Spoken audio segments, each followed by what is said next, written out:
hands tense on the steering wheel. Something about that figure triggers an instinctive fear in me, a sense of danger. I decide not to stop and accelerate slightly, trying to pass quickly beside her. As I do, she lifts her head and looks at me. Her eyes, although not clearly visible, seem empty, filled with profound sadness. From her barely visible lips escapes a heart-wrenching lament. My children, help me, my children. My heart beats strongly as I drive past. I glance in the rearview mirror and see that she has disappeared. I breathe deeply, trying to calm myself. Perhaps it was just my imagination, a product of fatigue and the darkness of the night. But it wasn't. A few kilometers ahead, the figure appears again, this time closer to the roadside. Her screams are more intense and more desperate. My children, my children, she repeats over and over. I feel panic taking over me, and I accelerate even more, my hands trembling on the steering wheel. I glance at my children through the rearview mirror, and they are still asleep, oblivious to all the fear engulfing me. I try to focus on the road, but I see her again, now beside the car, screaming with a voice that chills my blood. Fear makes me lose control for a moment. The car sways dangerously before I manage to stabilize it. My kids, my kids. The lament echoes in my ears, as if coming from all directions. I realize I can't escape it. This apparition is neither normal nor human. Fear turns into pure terror when I look in the rearview mirror and see her inside the car, behind my children. Her empty eyes stare at me, and her mouth in a silent scream. I accelerate to the maximum, hoping that speed will somehow rid me of her. After what feels like hours, but can only be a few minutes, I stop seeing her. But her lament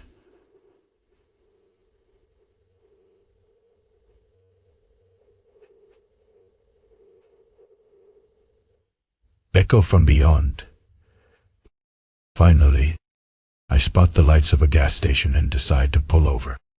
I need a moment to calm myself down and ensure that my children are okay. I stop the car and get out. The gas station attendant looks at me with curiosity, but doesn't say anything. Is everything okay, ma'am? She asks, noticing my pale face and trembling hands. No, I don't know, I reply, with a shaky voice. There's something, or someone on the road. The man frowns.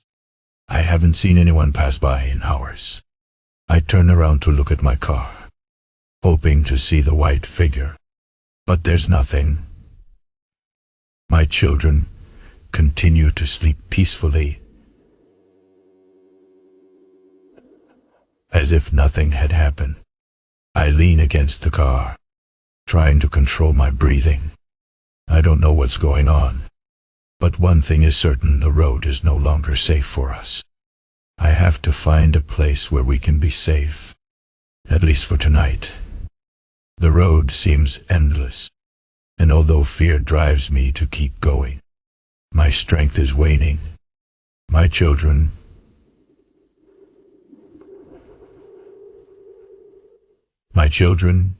continue sleeping In the back seat, oblivious to the nightmare that is following us, the nearest town appears like a sanctuary in the midst of this sea of darkness and fear. Just a few meters from the station is the entrance, and without hesitation, I enter the village and find a cozy inn. The warm lights and the bustling of people seem to offer a temporary sanctuary. I park the car and wake up my children. Let's go, kids. Let's rest here. We'll leave in the morning, I say, with a strained voice. The calm receptionist, an elderly woman, greets me with a smile. Good evening. How can I help you? I need a room. My voice barely a whisper. Just for one night, I add. The woman nods and hands me the key to a room. As we head there, I briefly tell her about our road journey. Her expression changes from kindness to concern. Wait here, she says.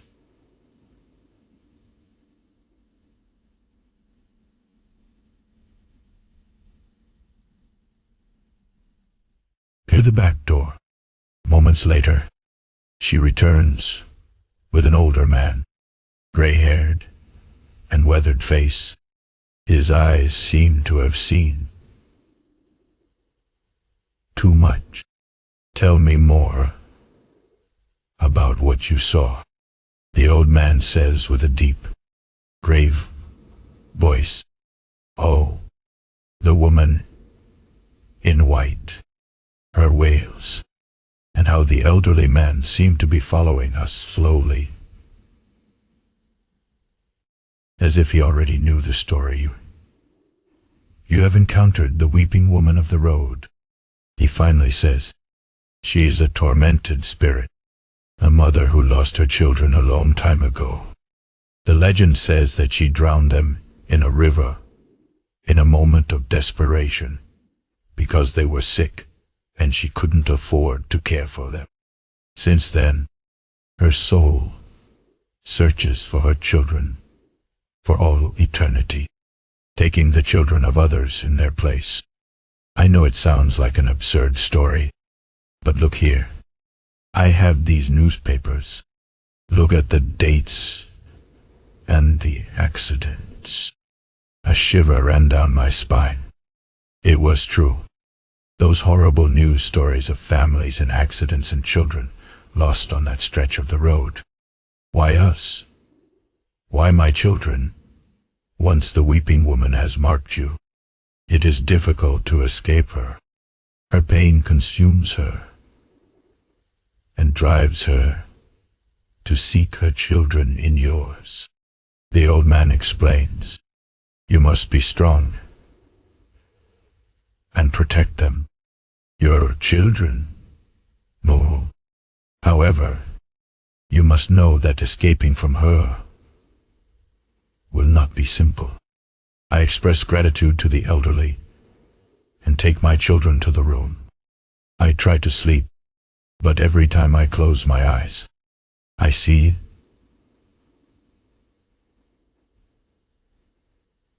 the pale face, the empty eyes. God, I can hear her lament nearby, filling the room with an invisible terror. I cannot stay in this town, even though the inn offers temporary shelter. I know the weeping woman will not stop. I decide that we would leave at dawn, hoping that the daylight can distance us from her curse. I drive tirelessly. With each kilometer I cover, I feel like I am leaving it behind, but her presence can still be felt. I don't know how it's happening, and my children, although tired, seem to understand the urgency. They don't ask questions and simply trust me. The road stretches out before us, desolate and dark. The feeling of being watched is constant. I glance in the rearview mirror, hoping to see the figure at any moment, and then she appears again, in the middle of the road, with her white, ethereal figure. The ache of their absence is more severe than any physical wound. My tears cannot bring them back. The physicians and nurses offer their condolences, but they cannot grasp the horror we experienced. After many days in the hospital, my family takes care of me, but the depression I endure is overwhelming. I don't know how long I've been confined at home, perhaps for months, and I can't shake off that sense of loss. When I finally can go out and seek some answers, I return to the tragedy and place crosses at the accident site to remember my children. Each time I go, I leave candles and flowers, hoping to find some kind of peace. It's a long journey to that point. Somehow, it both comforts and torments me. This spirit seeking some form of redemption. My children paid the price for something that shouldn't have happened or existed.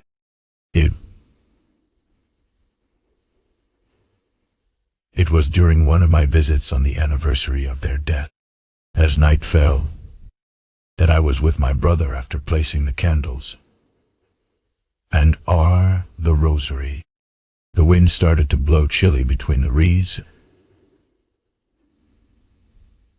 a tree surrounding highway. Why?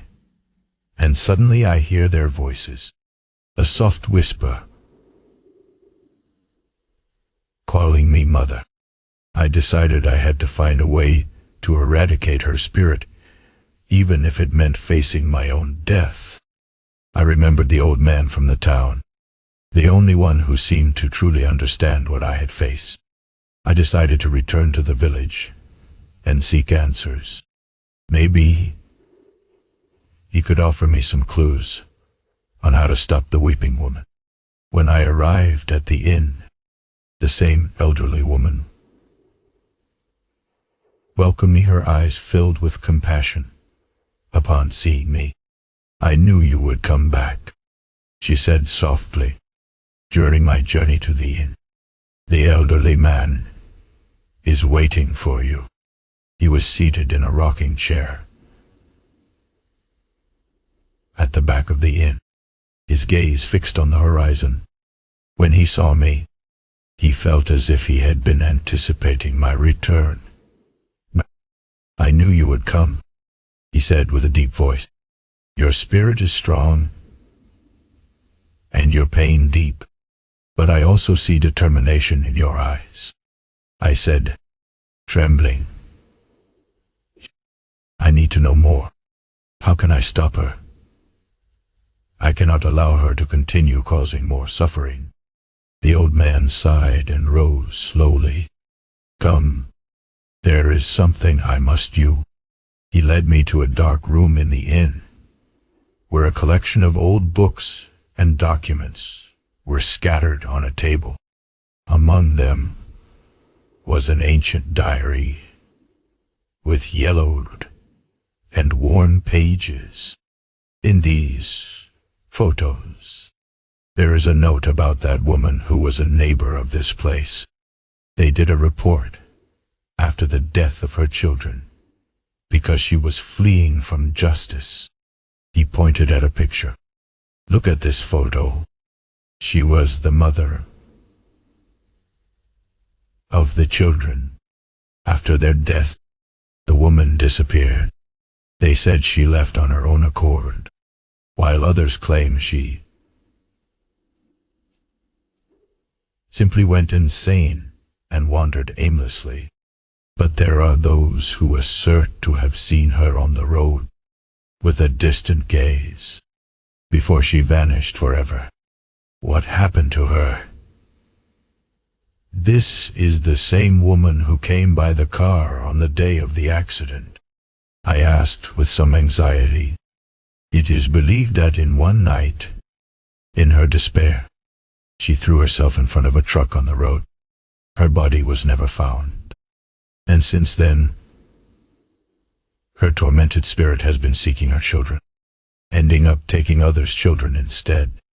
That is the most well-known version around here, as after they saw her walking on the road, she suddenly disappeared. Over time, we want to believe that she is the runaway mother.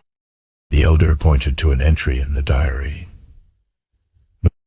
Here in this newspaper, there is a narrative, description of a special place.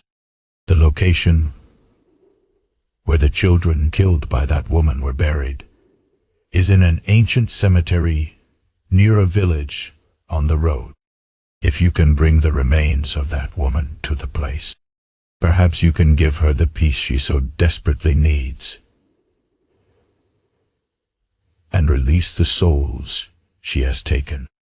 But first, you'll have to locate her remains. And that, my dear, is almost impossible. We don't know where she really is, but we assume she is close to the stretch where my hands were shaking as I read the words from the diary. The task that awaited me was dangerous, but it was the only hope. I had to stop the weeping woman. The next morning, I headed to the place where the woman was last seen and where she disappeared while driving. The road was deserted and silent. The air was filled with a mystery that I couldn't ignore. After searching for a long time, I was about to give up when I found a spot, and there it was, a few meters from the road among some trees. I noticed a small, next to bones and scraps of dirty fabric disintegrating over time. A shiver ran down my spine, and confirmed that I had found what I had been searching for with the remains in the bag. I made my way to the old cemetery that the old man at the inn had pointed out to me. The place was shrouded in thick fog, and the silence was overwhelming. And there were a couple of old wooden crosses with the names of the children. There was no doubt they were the same. I placed the roses in a hole that I dug and lit a candle, praying for the eternal rest of that woman. Rest in peace, I whispered with tears in my eyes. May you find your children on the other side. The wind blew gently, and for a moment, I felt a warm presence around me. The weeping of La Llorona echoed for the last time. But this time, it was not a cry of pain, but rather a sigh of gratitude. I returned to the inn exhausted, but with a sense of relief. The old man welcomed me with a calm smile. You have done quite well, he said. You have set free your spirit, and in doing so, you have rescued many families from a tragic fate, while the sadness from losing my children will never fade. I found solace in knowing that I had taken action to halt the cycle of suffering. Now, every time I visit the crosses on the road, I leave a lit candle, not just for my children, but also for the woman who ultimately found peace beside her children in eternity.